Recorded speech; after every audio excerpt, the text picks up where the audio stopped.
भाजप आमच्यावर अत्याचार करत आहे, हे शहाजी बापूंचं वाक्य. तर प्री कॅबिनेट नंतर दिलेल्या बाईट मधील बघा आता आम्ही काय स्फोट करतो, हे मंत्री भरत गोगावले यांचं विधान.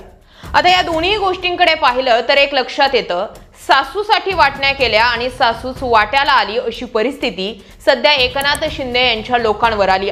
एकनाथ शिंदे यांचं खच्चीकरण, उपमुख्यमंत्री पदाचा दिलेला नारळ, पुत्र श्रीकांत शिंदे यांच्या विरुद्ध रवींद्र चव्हाण यांना दिलेलं बळ, स्थानिक नेत्यांच्या कार्यकर्त्यांना भाजपमध्ये धाडलेलं आमंत्रण, यावरून महायुतीत आलबेल नसल्याचं चित्र आताच्या निवडणुकांवरून लक्षात आलं.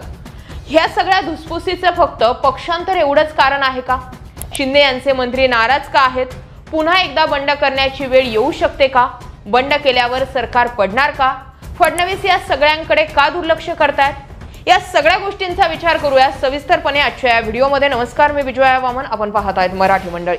भाजपकडून राज्यात मागील काही दिवसांपासून फोडाफोडीचं राजकारण सुरू आहे. प्रत्येक मतदारसंघात भाजप आपल्या कार्यकर्त्यांची फौज वाढवत आहे. कोकण, पश्चिम महाराष्ट्र, मराठवाडा, विदर्भ अशी आखणी करून राज्य पातळीवरील यंत्रणा ऍक्टिव्ह झाल्या. या शिंदे गटाचे मंत्री आणि आमदार यांच्या हातात असलेल्या महानगरपालिका, नगरपालिका, जिल्हा परिषदेच्या क्षेत्रातच विरोधी पक्षातील नेत्यांना भाजपमध्ये प्रवेश दिला जात आहे. यामुळे शिवसेनेला मोठा धक्का बसतोय. ऑपरेशन लोटसच्या माध्यमातून कल्याण, डोंबिवली, छत्रपती संभाजीनगर, नाशिक, धुळे, रायगड अशा अनेक ठिकाणी विरोधकांबरोबर शिंदे गटाचे प्रमुख नेत्यांना ठरवून भाजपमध्ये प्रवेश देऊन शिंदे गटाची राजकीय नाकाबंदी सुरू आहे. हा आरोप खोटा नाही. जिथे जिथे एकनाथ शिंदे यांची शिवसेना भक्कम आहे, तिथे तिथे भाजप मित्रपक्ष म्हणून सुरुवातीला आला. आता हाच मित्रपक्ष स्थानिक गणिते ओळखून, शिवसेनेचे विरोधक ओळखून इतर पक्षातील मातब्बर नेत्यांना आपल्या पक्षात घेत आहे. यातून शिवसेना नामशेष होऊ लागली. हे कमी म्हणून की काय, निवडणूक लागल्यावर मतदारसंघात अधिकचा निधी आणून कामे दाखवावे लागतात. तर इथेच भाजपच्या मंत्र्यांकडील विभाग आणि पालकमंत्री असलेल्या ठिकाणी निधी मिळवण्यासाठी शिंदे गटाच्या मंत्री आमदारांना तारेवरची कसरत करावी लागते. निवडणूक कालखंडात निधी मिळाला नाही तर त्याचा सत्ताधारी पक्षांवर परिणाम होतो. कदाचित ते अपेक्षित आहे. शिंदे यांच्या नेत्यांना निधी मिळत नसल्यानं मतदारसंघामध्ये प्रचार कार्य थांबवावं लागल्यानं यामुळे शिंदे गटात असलेल्या अस्वस्थतेमुळे एकनाथ शिंदे यांच्या मंत्र्यांनी मुख्यमंत्री यांनी बोलवलेल्या मंत्रिमंडळ बैठकीकडे पाठ फिरवली आणि तिथूनच या सगळ्या प्रकाराला तोंड फुटलं. उद्धव ठाकरे मुख्यमंत्री झाल्यावर शिवसेनेच्या सर्वच नेत्यांना आनंद झाला होता. कारण काय, तर मुख्यमंत्री आपलाच आहे. त्यामुळे मतदारसंघात निधीची कमतरता कमी होणार नाही किंवा कमी पडणार नाही, पक्ष मजबूत होईल अशी अपेक्षा होती. मात्र शिवसेनेचा मित्रपक्ष असलेल्या राष्ट्रवादी काँग्रेसने उलटा खेळ फिरवला. शरद पवारांनी शिवसेनेच्या कार्यकर्त्यांना आपल्या पक्षात घेत राष्ट्रवादी मजबूत केली आणि अर्थमंत्री अजित पवार यांनी शिवसेनेच्या परंपरागत मतदारसंघात निधी नाकारत विकास कामं बंद पाडली. यातून स्थानिक नाराजी शिवसेनेवर वाढत चालली. लोक शिवसेनेच्या नेत्यांना शिव्या देऊ लागली. शिवसेना या अशा प्रकारामुळे संपेल हे उद्धव ठाकरे यांना सांगूनही त्यांनी दुर्लक्ष केलं.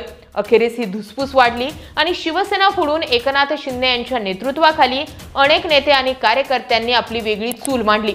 भाजप आपल्याच विचाराचा पक्ष आहे, त्यासोबत महाराष्ट्रात ताकद कमी आहे, त्यामुळे अजित पवार यांच्यासारख्या शिवसेनेला धोका पोहोचणार नाही या आशेनं एकनाथ शिंदे यांनी भाजप सोबत युती केली.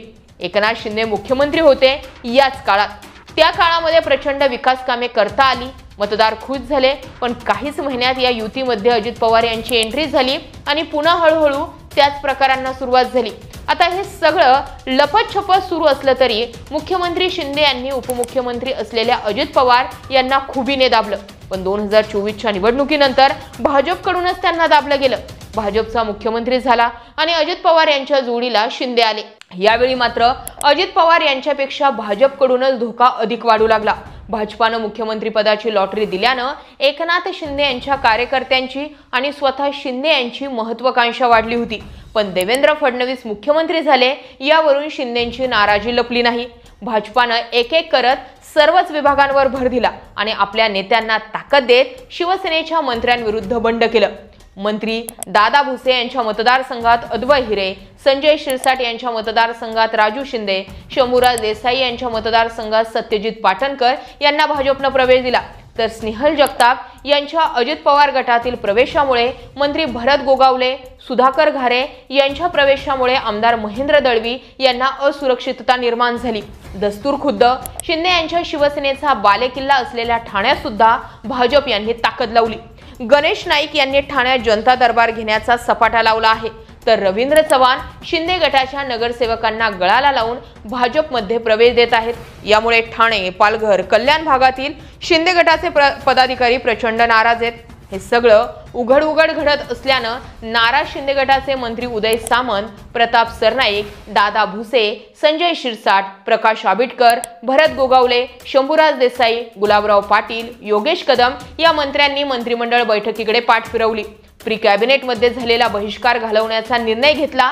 या मंत्रिमंडळ बैठकीआधी झालेल्या प्री कॅबिनेट मध्ये शिंदे गटाच्या मंत्र्यांनी आम्हाला जर अधिकार, निधी वाटप, अधिकारी बदली याबाबत अधिकारच नसतील तर बैठकीला घेऊन उपयोग काय, असा नाराजीचा सूर आळवत भाजपच्या मंत्र्यांविरोधात भूमिका मांडली। तसेच भाजपाचे प्रदेशाध्यक्ष रवींद्र चव्हाण यांच्या कार्यपद्धतीबाबत सुद्धा भीती व्यक्त केली। यावर एकनाथ शिंदे यांनी सगळ्यांचंच म्हणणं समजून घेत, मी उपमुख्यमंत्री आहे त्यामुळे मी कॅबिनेट बैठकीला जातो, तिथे आपण हे सगळं बोलू असे म्हणून शिंदे बैठकीला गेले। पण या बैठकीत झालं उलटं। जेव्हा शिंदे गटाच्या कार्यकर्त्यांना भाजपच्या गळाला लावण्याचं काम रवींद्र चव्हाण करत असल्याची तक्रार ही एकनाथ शिंदेंच्या मंत्र्यांनी केली, त्यावर मुख्यमंत्री फडणवीस यांनी कोणत्या जिल्ह्यात कोणते प्रवेश झाले याची यादीच त्या मंत्र्यांना वाचून दाखवली। तुम्ही करणार असाल तर ते चालवून घ्यायचं आणि भाजपनं केलं तर चालणार नाही, असं होणार नाही।